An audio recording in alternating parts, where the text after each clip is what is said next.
Selamat siang, jumpa lagi dengan Denok Ayu Novel. Bagaimana kabar sobat semua? Sebelum kita mulai cerita ini, ayo silakan subscribe, like, komen, share dan nyalakan loncengnya untuk mendapatkan notifikasi terbaru ketika Mimin upload videonya. Bab 939 memandang ke bawah. Suara Dimas Wu terdengar sangat dingin, nadanya dipenuhi dengan hawa dingin dan membuat orang merasa putus asa. Keagungan di seluruh tubuhnya sangat kuat dan menakutkan, membuat orang panik dan ketakutan. Ketika suaranya itu terdengar, aura pembunuhnya di seluruh tubuhnya tiba-tiba menyebar, seluruh dunia tampak bergelonjak dalam sekejap, dengan suara gemuruh, gelombang sihir membanjiri langit, menyapu di udara yang luas, petir berkedip di langit, suara petir itu seperti suara iringan, bersorak untuk pertempuran megah ini. Semua kekuatan antara langit dan bumi, semua tampak bergerak saat ini, gelombang sihir yang bergejolak menyerap semua kekuatan dengan cepat. Ketika semua jenis kekuatan sudah terserap cukup banyak, gelombang sihir yang deras, keadaan saat ini menjadi penuh dengan guntur, meraung dan menyerang ke arah Lord Cixiao. Serangan yang dapat menghancurkan surga seperti itu dipicu oleh Dimas Wu. Tetapi dia sendiri tidak melakukan gerakan apapun dari awal sampai akhir. Dia seperti patung Buddha yang terdiam, tergantung di langit dengan cahayanya yang terang, tidak bergerak, tetapi dapat menyebabkan kekacauan di dunia. Semua getaran hanya dipikirkan dalam pikirannya. Dia seakan-akan adalah satu-satunya penguasa langit ini, segala sesuatu berpusat padanya dan bergerak sesuai keinginannya. Pada saat ini, Lord Cixiao seperti perahu datar di lautan luas, kemudian gelombang itu dapat membanjiri dirinya kapan saja, dia merasakan betapa kecilnya dirinya, keputusasaan yang dalam, ketakutan yang luar biasa. Kali ini, gelombang sihir benar-benar berbeda dari yang sebelumnya, seperti tadi hanya uji coba saja, kekuatannya saat ini sama tidak dapat dibandingkan dengan yang tadi. Kali ini gelombang sihir benar-benar menutupi kekuatan langit dan bumi, menyerap energi luar angkasa, menelan kekuatan yang mengerikan itu, serangannya yang sangat kuat sehingga menakutkan. Lord Cixiao merasa bahwa hidupnya saat ini sedang tergantung di tepi neraka dan akan jatuh kapan saja ke dalam jurang maut itu, tidak akan terlahirkan lagi. Perasaan ini telah dirasakan oleh Lord Cixiao ketika dulu sekali, yaitu perasaan putus asa yang diberikan oleh pemilik asli Heaven Demon Sword kepadanya dulu. Dia benar-benar tidak menyangka bahwa suatu hari nanti, dia akan merasakan ketakutan, keputusan, dan ketidakmampuan yang sangat kuat ini di dalam dirinya, apalagi dalam menghadapi seorang pemuda. Pada saat ini, pandangan mata Dimas Wu sama persis dengan orang yang dulu pernah dia temui. Pada saat ini, hatinya benar-benar dipenuhi dengan segala macam pikiran negatif. Dia sepertinya telah ditinggalkan oleh seluruh dunia, tidak tahu lagi harus bagaimana. Tiba-tiba, ekspresi Lord Cixiao berubah. Dia sepertinya tiba-tiba menyadari sesuatu, kemudian dia mulai menggelengkan kepalanya dengan panik dan berteriak, tidak mungkin, kamu tidak mungkin adalah dia.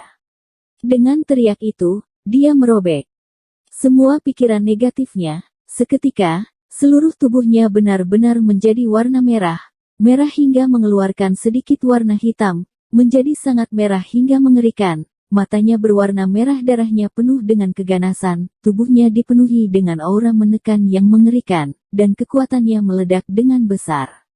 Pada saat berikutnya, Lord Cixiao seperti citah merah tua, melompat ke depan dan langsung menuju gelombang sihir itu. Gelombang sihir itu seperti penggiling daging, dengan kuat dia memotong-motong tubuh Lord Cixiao. Daging dan darah Lord Cixiao langsung jadi satu, dia merasa sakit hingga tidak dapat digambarkan, tetapi dia masih bersikeras menahan rasa sakit dan terus melompat ke depan dengan kecepatan tercepat. Dia dengan dua cakar darah besarnya, meraih Dimas Wu dengan ganas. Dia tampaknya telah kehilangan akal sehatnya, tidak memikirkan lagi hidup dan mati. Dia menggunakan serangan bunuh diri ini hanya untuk melawan Dimas Wu. Dimas Wu menyaksikan Lord Cixiao yang berubah menjadi monster berdarah jahat dan bergegas ke arahnya. Pandangan matanya menjadi dingin, dia tidak merasa ragu-ragu lagi. Dia mengepalkan satu tangannya menjadi sebuah kepalan, cahaya busur di tinjunya berkedip dan berkedut, tinjunya mengumpulkan kekuatan sihir yang besar, dengan keras menghantam Lord Cixiao yang sedang mendekat. Dengan pukulan itu, langit bergetar, guntur meledak dari langit, kekuatan petir di kepalan tangannya meledak, menghancurkan keheningan, berubah menjadi sebuah naga petir yang besar, tebal dan panjang. Naga listrik itu mengulurkan giginya dan cakarnya, mengayunkan tubuhnya, berterbang di langit, menyerang ke arah Lord Cixiao. Pukulan darah milik Lord Cixiao menghantam pada saat yang sama, pukulan yang ganas itu menghantam dengan aura pembunuh. Duar. Kekuatan naga petir dan cakar darah bertabrakan di langit dan menghantam dengan keras, menimbulkan ledakan, kilat meledak, darah mengalir. Setelah itu energinya terombang-ambing dengan keras, gelombang di langit itu menjadi naik turun, yang mengaduk gelombang, aura di sekitar menjadi hancur dan semuanya ciptaan di sana terhanyut. Cakar darah Lord Cixiao benar-benar dikalahkan, meledakkan cahaya merah darah, seperti kembang api berwarna darah yang menyebar.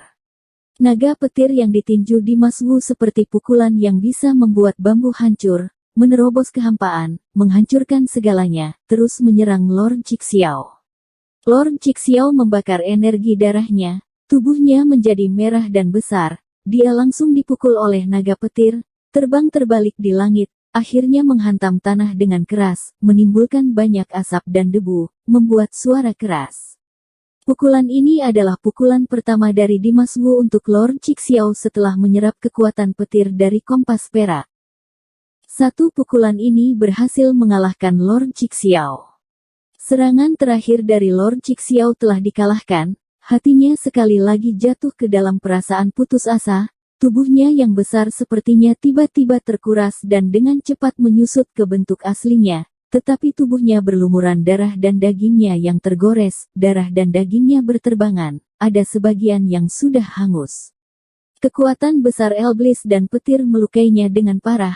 Hal ini tidak hanya menimbulkan iuka yang mengerikan di permukaan, tetapi juga ada roh jahat yang tidak ada habisnya di dalam tubuhnya, roh jahat yang haus akan darah dan secara perlahan-lahan merusak organ dalamnya, anggota badan juga, bahkan jiwa dasarnya juga terkena serangan petir tadi. Lord Cixiao membakar energi darahnya, tubuhnya mengeluarkan tenaga secara berlebihan, sekarang dia terluka parah oleh iuka yang tidak dapat dipulihkan ini. Dia benar-benar merasa hancur, bahkan tidak mungkin untuk dirinya sembuh lagi. Yang lebih utama adalah, jiwa dasarnya telah terluka dan tidak dapat disembuhkan. Ini sama saja dengan menghancurkan sesuatu yang dasar di dirinya, saat ini dia sama saja dengan orang cacat. Bagi Lord Cixiao, yang telah mengejar kekuatan dan ambisi yang besar di sepanjang hidupnya, menjadi orang cacat lebih menakutkan daripada mati. Suasana hatinya saat ini merasa lebih menyedihkan daripada menyadari bahwa dirinya mati. Dia telah terjatuh lumpuh di atas tanah, menderita rasa sakit pada seluruh tulang di tubuh, merasakan keputusasaan yang mendalam, sehingga hal itu mengikis hatinya sedikit demi sedikit. Dia membuka matanya, tetapi tidak ada tanda-tanda kehidupan di matanya. Dia sudah selesai. Dia benar-benar telah seketika tempat itu menjadi sangat hening. Dimas Wu yang berada di langit, seperti seorang dewa yang turun ke dunia, perlahan-lahan turun dari langit dan mendarat di atas tanah datar yang luas. Yoron Fu, yang telah mengalami pertempuran yang bisa menghancurkan bumi, segera keluar dari tubuh Dimas Wu. Setelah Dimas Wu mendarat, dia langsung kembali ke tubuhnya sendiri. Yoron Fu tahu bahwa pertempuran ini sudah berakhir sekarang. Dimas Wu sama sekali tidak membutuhkan bantuan dari jiwanya.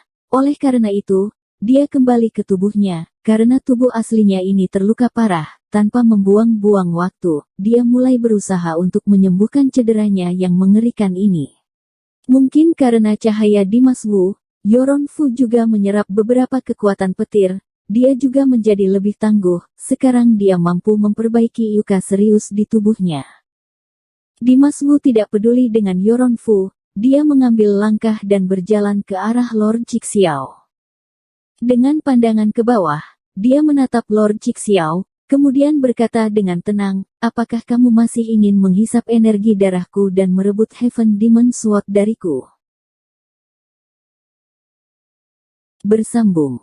Terima kasih kepada kalian yang telah menonton video ini. Jangan lupa tekan tombol subscribe-nya dan nyalakan notifikasinya untuk mendapatkan video-video seru lainnya dari Denok Ayu Novel.